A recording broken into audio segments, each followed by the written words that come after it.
எல்லாருக்கும் வணக்கம். Welcome back to Jaas Tamil YouTuber. உங்களுக்கு ஆன்மீகம் சம்மந்தப்பட்ட தகவல்கள் பிடிக்கும் அப்படின்னா நம்ம சேனலை மறக்காமல் சப்ஸ்கிரைப் பண்ணிக்கோங்க. அப்படியே பக்கத்தில் இருக்க பெல் பட்டனை ப்ரெஸ் பண்ணிக்கோங்க. இன்றைக்கி இந்த பதிவில் நம்ம பார்க்க போகிறது மே மாதத்தில் வரக்கூடிய தேய்பிறை அஷ்டமி தினமானது இன்றைய தினம்.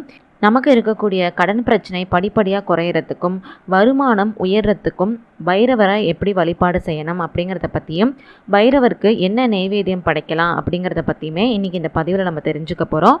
இந்த பதிவு உங்களுக்கு ரொம்ப பயனுள்ளதாக இருக்கும். முடிஞ்ச வரைக்கும் எல்லாருமே இந்த பதிவை கடைசி வரைக்கும் பார்க்க பாருங்கள். இப்போ வாங்க நம்ம வீடியோக்குள்ளார போயிடலாம். இன்றைய தினம் பார்த்திங்கன்னா மே 1ஆம் தேதி புதன்கிழமையோடு சேர்ந்து தேய்பிறை அஷ்டமி திதியானதுமே வருது. தீராத கடன் பிரச்சனையால் அவதிப்பட்டுட்டு வரவங்க இன்றைய தினம் செய்ய வேண்டிய பைரவர் வழிபாட்டை பற்றி தான் இப்போ நம்ம தெரிஞ்சுக்க போகிறோம்.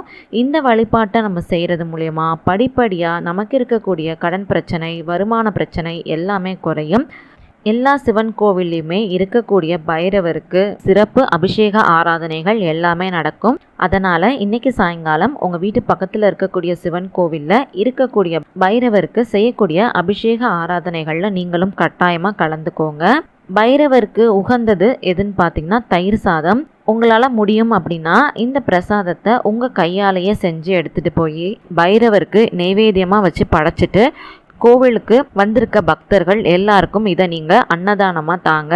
அது மட்டும் இல்லாமல் உங்களால் முடியும் அப்படின்னா ஏழை எளியவர்கள், அதாவது பசியோடு இருப்பாங்க இல்லையா, ரொம்ப கஷ்டப்படுறவங்க, வயசானவங்க, உடல்நல குறைவால் இருக்கிறவங்க, சாப்பாட்டுக்கே ரொம்ப கஷ்டப்படுறவங்க, இது மாதிரி இருப்பாங்கல்ல, அது மாதிரி இருக்கிறவங்களுக்கு இந்த பிரசாதத்தை நீங்கள் தரப்ப உங்களுக்கு இன்னுமே சிறந்த பலன்களை கண்டிப்பாக கொண்டுட்டு வந்து சேர்க்கும்.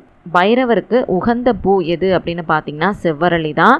அது மட்டும் இல்லாமல் உகந்த பழம் எதுன்னு பார்த்தீங்கன்னா செவ்வாழை.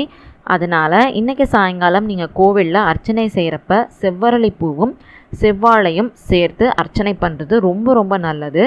கடன் கஷ்டம் தீரணும் அப்படிங்கிறவங்க பைரவர் சன்னதியில் இந்த விளக்கை நீங்கள் ஏற்றணும். அந்த விளக்கு எப்படி ஏற்றணும் அப்படிங்கிறத பற்றி இப்போ நம்ம பார்க்கலாமா? வீட்டில் இருந்து கிளம்புறப்பவே இந்த விளக்குக்கு தேவையான பொருட்கள் எல்லாத்தையும் நீங்கள் தயாராக எடுத்துகிட்டு போங்க. அந்த விளக்குக்கு தேவையான பொருட்கள் என்னங்கிறத இப்போ நான் சொல்கிறேன். சிவப்பு நிறத்தில் சதுர வடிவில் சின்னதாக ஒரு துணி எடுத்துக்கோங்க.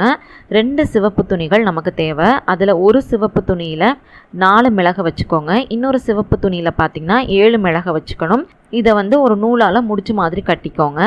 இப்போ நம்ம 2 இதை மூட்டை மாதிரி கட்டியிருக்கோம்ல, இதை பைரவர் கோவிலுக்கு எடுத்துகிட்டு போய் 2 மண் அகல் விளக்கை எடுத்து நீங்களே புதுசாக மண் அகல் விளக்கு வாங்கிக்கிட்டீங்க அப்படின்னா ரொம்ப நல்லது. முடிஞ்ச வரைக்கும் புதுசாக இருக்கிறத பயன்படுத்த பாருங்கள். அதுக்கப்புறம் அந்த மண் அகல் விளக்குகளில் நல்லெண்ணெய் ஊற்றி அந்த முடிச்சை போட்டு அந்த முடிச்சை திரியாக்கி அப்படியே நீங்கள் விளக்கு ஏற்றிடணும். 2 முடிச்சுகள்லையுமே சேர்த்து பார்த்திங்கன்னா 11 மிளகு இருக்கும். தேய்பிறை அஷ்டமி திதியில் இதை நீங்கள் ஏற்றுறப்ப உங்களுக்கு இருக்கக்கூடிய கடன் சுமை எல்லாமே நிச்சயமாக படிப்படியாக குறைய ஆரம்பிக்கும். அது மட்டும் இல்லாமல் உங்களுடைய செல்வ வளம் பார்த்திங்கன்னா படிப்படியாக உயர ஆரம்பிக்கும். அதனால் முடிஞ்ச வரைக்கும் இன்றைக்கி சாயங்காலம் எல்லாருமே இந்த தீபத்தை போட்டு நல்ல பலன்களை பெற பாருங்கள். இதோடு சேர்த்து பைரவருடைய வாகனமாக சொல்லப்படுறது நாய். அதனால் உங்களுக்கு முடிஞ்ச அளவு பிஸ்கட் பாக்கெட்டுகளை வாங்கி திருநாய்களுக்கு தாராளமாக இதை நீங்கள் போடலாம். இதை நம்ம செய்கிறது மூலயமா சிறப்பான பலன்களை கண்டிப்பாக அதுவும் நமக்கு கொண்டுட்டு வந்து சேர்க்கும்.